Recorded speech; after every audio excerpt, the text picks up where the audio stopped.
اور وہ اتنا چپکا ہوا ہوگا کہ جسم کی شکل نظر آ رہی ہوگی، اور یا اتنا باریک ہوگا کہ جسم کی رنگت نظر آ رہی ہوگی، تو یاد رکھو یہ اللہ کی جنت کو، ان کی خوشبو بھی نہیں سونگھ سکتی جنت کی، اور جنت کی خوشبو جو ہے یہ میلوں تک جاتی ہے۔ تو اللہ تعالی ہمیں اس انجام سے بچائے جو رسول اللہ صلی اللہ علیہ وسلم نے بیان کیا۔ انسان کی فطرت میں اللہ نے یہ رکھ دیا کہ انسان لباس کو پسند کرے، چنانچہ جب حضرت آدم اور حضرت حوا کو اتارا گیا تو انہوں نے اپنی خوراک کی فکر نہیں کی سب سے پہلے، بلکہ ہمیں پتہ چلتا ہے اللہ کی دی ہوئی تعلیمات سے کہ انہوں نے بڑے بڑے پتے جوڑ کر اپنے جسم کو ڈھانپنے کی کوشش کی۔ تو لباس، اس کا مطلب یہ ہے کہ انسان کی فطرت کے اندر خوراک کی طلب سے زیادہ رکھ دیا گیا ہے اس کی طلب، اور جو اس کے باوجود شیطان کی محنت سے آج اگر ہمارا دل کرے کہ ہم ننگے نظر آئیں، چاہے خواتین ہوں یا مرد ہوں، تو اس کا مطلب ہے کہ ہمیں جانور کی مثال نہیں دینی چاہیے۔ جانور کی اگر مثال دے دی تو یہ اس جانور کی توہین ہے، یہ انسان اس جانور سے بدترین ہے۔ اگر کوئی مرد ہے اور اس کی مثال آپ نے کتے کی دے دی، یا عورت ہے اس کی مثال ننگی ہے تو اس کی کتیا کی دے دی، تو یہ اس کتے اور کتیا کی توہین ہے، انسان کی توہین نہیں ہے۔ انسان کو اللہ تعالیٰ نے لباس کے لیے پیدا کیا ہے، اور لباس کو انسان کے لیے پیدا کیا ہے، باقی جانوروں کے ساتھ یہ اللہ کا رویہ نہیں رہا۔ وَلِبَاسُ التَّقْوَىٰ ذَلِكَ خَيْرٌ، یاد رکھیے کہ یہ جو تقوی والا لباس ہے یہی تمہارے لیے، اسی کے اندر بہتری ہے۔ اللہ رب العزت ہم سب کو اللہ کے ان احکامات پر عمل کرنے کی توفیق عطا فرمائے۔ اس کے بعد اللہ رب العزت ارشاد فرماتے ہیں اسی سورہ اعراف کے اندر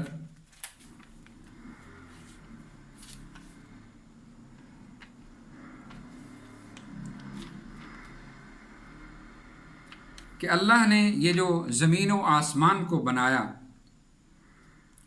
ان ربکم اللہ الذی خلق السماوات والارض فی ستۃ ایام ثم استوى علی العرش یغشی اللیل النہار یطلبہ حثیثا۔ اللہ نے یہ زمین و آسمان کو 6 دنوں کے اندر بنایا، اور اس کے بعد معنوی طور پر ثم استوى علی العرش، عرش پر براجمان ہوا، عرش پر متوجہ ہوا۔ اس کا کیا مطلب ہے کہ اللہ تعالیٰ نے یہ جو کائنات بنائی ہے، جو زمین و آسمان کی کائنات ہے، اس کے بعد اس کو چلانے والا جو نظام ہے وہ بھی اپنے پاس رکھا ہے، اور یہ جو زمین کے نظام کو ہمارے امتحان کے لیے ہمارے ہاتھ میں دیا ہے، یہ جو خلافت انسان کو سونپی ہے، اس کا یہ مطلب نہیں ہے کہ باقی کائنات پر تو اللہ تعالیٰ اپنے احکام چلا سکتا ہے، زمین پر، سورج پر، ستاروں پر، موسموں کے آنے جانے پر، تمام کائنات پر، لیکن اللہ انسان کو زبردستی رائے راست پر نہیں چلا سکتا، ایسی نہیں ہے، بلکہ یہ اللہ نے امتحان کے طور پر انسان کو اختیار دیا ہے۔ اور اللہ تعالیٰ کی یہ جو قدرتیں ہیں، اللہ تعالیٰ نے جو پیدا کیا ہے، فرمایا الا لہ الخلق والامر، اللہ تعالیٰ کی 2 قدرتیں ہیں، اس کی تخلیق اور اس کا امر۔ اللہ تعالیٰ کے 2 ہاتھ ہیں، الا لہ الخلق والامر۔ بعض چیزوں کو اللہ تعالیٰ عالم خلق کے اندر پیدا کرتا ہے، بعض چیزوں کو اللہ تعالیٰ عالم امر کے اندر پیدا کرتا ہے۔ عالم خلق کے اندر ٹائم فریم ہے، جب اللہ تعالیٰ ایک بیج سے درخت بناتا ہے تو اللہ تعالیٰ نے اس کے لیے ٹائم رکھا ہوا ہے کہ یہ جو وقت ہے یہ پورا ہوگا تو وہ بنے گا۔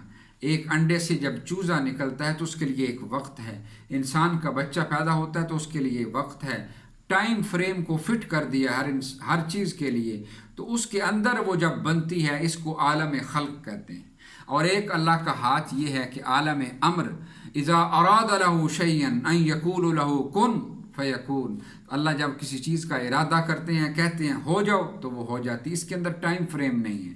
تو اللہ فرماتے ہیں الا لہ الخلق والامر، یاد رکھو عالم خلق بھی اللہ کا ہے، عالم امر بھی اللہ کا ہے۔ اللہ نے اپنے ہاتھ کے اندر پوری کائنات کا تصرف رکھا ہے۔ تمہارا پیدا کرنا بھی اللہ کے ہاتھ میں، تمہارا رزق بھی اللہ کے ہاتھ میں، تمہاری زندگی اور موت بھی اللہ کے ہاتھ میں۔ اور اگر بالفرض اللہ نے کہیں پر تقسیم اس کو کیا ہے، اپنے کئی فرشتوں کو احکامات جاری کیے ہیں، تم نے یہ کرنا ہے، تم نے یہ کرنا ہے، جس طرح انسانوں کو احکام ہیں، تب بھی اس کی جو نسبت ہے ہمارے مانگنے کی، وہ اللہ کے لیے ہونی چاہیے۔ ہمیں اگر پتہ چلے کہ میکائیل بارش برساتے ہیں، اللہ تعالیٰ نے ان کو حکم دے رکھا ہے، تو ہم یہ نہیں کہیں گے کہ میکائیل سے دعا کریں کہ اللہ تعالیٰ اے میکائیل تو بارش برسا دے۔ ہمیں اگر پتہ چلے کہ اللہ تعالیٰ نے روح قبض کرنے کی ذمہ داری جو ہے اسرائیل کی لگائی ہے، تو ہم اسرائیل کو نہیں پکار کر کہیں گے، دعا اس سے نہیں مانگیں گے کہ تو ہمیں جو ہے وہ موت اور زندگی کے اندر مہلت دے دے اور ہماری زندگیوں میں برکت دے دے اور وغیرہ وغیرہ۔ اسی طریقے سے باقی جتنے بھی فرشتے ہیں، کرام کاتبین ہیں، منکر نکیر ہیں، جو بھی اللہ تعالیٰ نے کام پر لگا رکھے ہیں، وہ اللہ کے ذمہ ہے۔ لیکن ہمارا تعلق جو ہے ادعو استجب لکم، مجھے براہ راست پکارنا ہے اور میں تمہاری سب کی دعاؤں کو قبول کرنے والا ہوں۔ الا لہ الخلق والامر تبارک اللہ رب العالمین ادعو ربکم تضرعا وخفیہ۔ دیکھیے اللہ پاک نے کیا پیغام دیا ہے، تضرعا وخفیہ، دل کے اندر گڑ گڑا کر اللہ سے مانگو، اللہ کو براہ راست پکارو۔ اللہ نے اگر کسی کی ذمہ داری لگائی ہوئی بھی ہے تو اس کو نہیں پکارنا، بلکہ براہ راست اللہ کو پکارنا ہے۔ ادعو ربکم، اپنے رب کو پکارو، تضرعا خفیہ، اللہ فرماتے ہیں ایسے طریقے سے پکارو کہ جس کو میں نے زبان ہی نہیں دی، گنگا بنایا ہے، وہ بھی تو مجھے پکارتا ہے، اور تمہاری آواز بھی نہ نکلے، اللہ تعالیٰ تو دل سے سن لیتا ہے، تمہارے دل کے اندر دعا آئے، وہاں سے بھی پکارو، میں وہاں سے بھی سن لوں گا۔ اس کا کیا مطلب ہے کہ بظاہر کوئی بھی ایسا ذریعہ اور وسیلہ مجھے نہیں چاہیے جو آپ کی دعا سن کر مجھ تک پہنچائے گا، میں خود براہ راست سنتا ہوں۔ لیکن اللہ تعالیٰ نے وسیلہ مانگا بھی ہے، ہم نے یہ پڑھا۔ اب دیکھیے، ایک ہے اللہ کو پکارنے میں وسیلہ، اس میں تو براہ راست اللہ سنتا ہے۔ دوسرا وسیلہ یہ ہے جو اللہ تعالیٰ نے اور اس کی رسول اللہ صلی اللہ علیہ وسلم نے تشریح کی ہے کہ آپ کے جو نیک اعمال ہیں، یہ وسیلہ، ان کو یاد کر کے، جس طرح وہ غار کے اندر بند ہونے والے افراد نے اللہ کو پکارا تھا کہ یا اللہ میں نے وہ تیرے لیے اگر عمل کیا تھا تو اس پتھر کو ہٹا دے، ایسے ہی مجھے پکارو، اور اس طرح بھی پکارو کہ وہ فلاں شخص جو ہے وہ ہم سے زیادہ نیک ہے، بزرگ ہے، اس سے جا کر دعا کراتے ہیں، یہ بھی وسیلہ ہے۔ اس کو بھی رسول اللہ صلی اللہ علیہ وسلم نے بتایا ہے۔ لیکن اللہ کو پکارنے کے اندر کوئی وسیلہ، اللہ کی سننے کے اندر کوئی وسیلہ نہیں ہے۔ اللہ کو تقرب حاصل کرنے کے اندر وسیلہ ہے کہ ہم ایسے اعمال کریں کہ اللہ کا تقرب، اللہ کے محبوب بن جائیں، اللہ کو ہماری بات جو ہے وہ قبول کرتے ہوئے اللہ تعالیٰ اس میں آسانیاں پیدا کر دے، وہ اللہ مان لے۔ ہمیں گناہ گار نہیں ہونا چاہیے، ہمیں سیاہ کار نہیں ہونا چاہیے، ہمیں برے عقائد کو حامل نہیں ہونا چاہیے کہ اللہ ہماری بات نہ سنے، ہمیں حرام خور نہیں ہونا چاہیے کہ ہماری دعائیں قبول ہوں، یہ وسیلہ ہے۔ اور اسی طریقے سے ایسے لوگوں کے پاس جا کر دعا کرنا، یہ بھی وسیلہ ہے۔ تو اللہ پاک ارشاد فرماتے ہیں کہ مجھے پکارو، میں قبول کرنے والا ہوں۔ اس کے بعد اللہ رب العزت 4 قوموں کا یہاں پر ذکر کر رہے ہیں، وہ قومیں جن کو اللہ تعالیٰ کا یہ پیغام ملا، ان کے پاس انبیاء آئے اور انہوں نے انکار کر دیا۔ ان میں سب سے پہلے حضرت نوح ہیں، اور حضرت نوح کے سلسلے ہی میں اندر اللہ پاک نے آگے قوم عاد، قوم سمود، ان کا ذکر کیا ہے۔ وَلَقَدْ أَرْسَلْنَا نُوحًا إِلَىٰ قَوْمِهِ فَقَالَ يَا قَوْمِ اعْبُدُوا اللَّهَ۔ اللہ پاک فرماتے ہیں کہ حضرت نوح کو ہم نے جب بھیجا، اور حضرت نوح کا پیغام کیا تھا؟ یا قوم اعبدوا اللہ ما لکم من الہ غیرہ، اللہ کو پکارو، اللہ کی ہی عبادت کرو، ما لکم من الہ غیرہ، اس کے علاوہ کوئی الہ نہیں ہے۔ ناظرین کرام، یہ عبادت کیا ہوتی ہے؟ ہم سمجھتے ہیں کہ ہم یہ جو زمین پر اپنا ماتھا ٹیک لیتے ہیں، یہ عبادت ہے، ہم روزہ رکھ کر بھوک اور پیاس برداشت کر لیتے ہیں، یہ عبادت ہے، اور ہم اسی طریقے سے کچھ مال اپنا نکال کر اللہ کی راہ میں خرچ کرتے ہیں، یہ عبادت ہے، یہ حج پر چلے جاتے ہیں، یہ عبادت نہیں ہے۔ یہ عبادات کے سمبلز ہیں، یہ عبادات کے سائنز ہیں۔ یہ عبادت یہ ہے کہ اللہ کو یہ یقین دلوانا، یہ شہادت دینا کہ یا اللہ تیرا حکم مجھے سب سے مقدم ہے، اور جس طرح یہ میں نماز میں تمہارا حکم، یا اللہ آپ کا حکم میں قبول کر رہا ہوں، اوبے کر رہا ہوں، روزہ میں کر رہا ہوں، حج میں کر رہا ہوں، اگر مجھے کوئی بھی حکم ملے گا تو میں اس کو مانوں گا۔ یہ مان لینے کا نام عبادت ہے۔ باقی یہ جو عبادات ہیں یہ رسمی ہیں، یہ رسمی ہیں، یعنی اس چیز کو جو ہم نے عبادت کو مانا کہ یا اللہ میں تیرا فرما بردار ہوں، اس کو ثابت کرنے کے لیے، اس کو ظاہر کرنے کے لیے نشانیاں ہیں۔ اور یہ جو ہم بیت اللہ کو سجدہ کرتے ہیں، یہ بیت اللہ کو اللہ کا گھر کہتے ہیں۔ اس کا یہ مطلب نہیں ہے کہ کہیں عرش پر صرف اللہ رہتا ہے یا بیت اللہ کے اندر اللہ موجود ہے، بلکہ وہ کسی شاعر نے خوب کہا ہے کہ ہے پرے سرحد ادراک سے اپنا مسجود۔ بیت اللہ ہمارا مسجود نہیں ہے، یہ ایک نشانی ہے پرے حد ادراک سے اپنا مسجود، قبلے کو اہل نظر قبلہ نما کہتے ہیں۔ یہ غالباً غالب کا شعر ہے کہ یہ جو قبلہ ہے اصل میں یہ قبلہ نہیں ہے، اہل نظر اس کو قبلہ نما کہتے ہیں، کہ اللہ نے ہمیں ایک ڈائریکشن بتا دی ہے۔ اسی طریقے سے اللہ نے ہمیں یہ نماز کا طریقہ بتا دیا ہے، روزہ بتا دیا ہے، حج بتا دیا ہے، زکوٰۃ بتا دی ہے۔ اصل عبادت یہ ہے کہ میں اپنی اس زندگی کو اللہ کی اطاعت میں کر دوں، اللہ کے علاوہ کسی اور کے قانون کو ٹھوکر ماروں اور اللہ کے قانون کو نافذ کر دوں، اقامت دین کر دوں، اللہ کے قانون پر ہاتھ رکھ کر صرف قسم نہ کھاؤں، اللہ کے قانون سے تعویذ بنا کر گلے میں نہ ڈالوں، بلکہ اس کو اپنی زندگیوں کے اندر نافذ کر دوں۔ اس کے تمام احکامات کو، اس کے کچھ احکامات اسمبلی کے لیے ہیں، عدالتوں کے لیے ہیں، کچھ احکامات مارکیٹ کے لیے ہیں، کچھ احکامات ہمارے گھر کے معاملات کے لیے ہیں، کچھ احکامات ہمارے رشتوں کے لیے ہیں، کچھ احکامات ہمارے لین دین کے لیے ہیں۔ ان تمام احکامات کو مان لینے کا نام عبادت ہے۔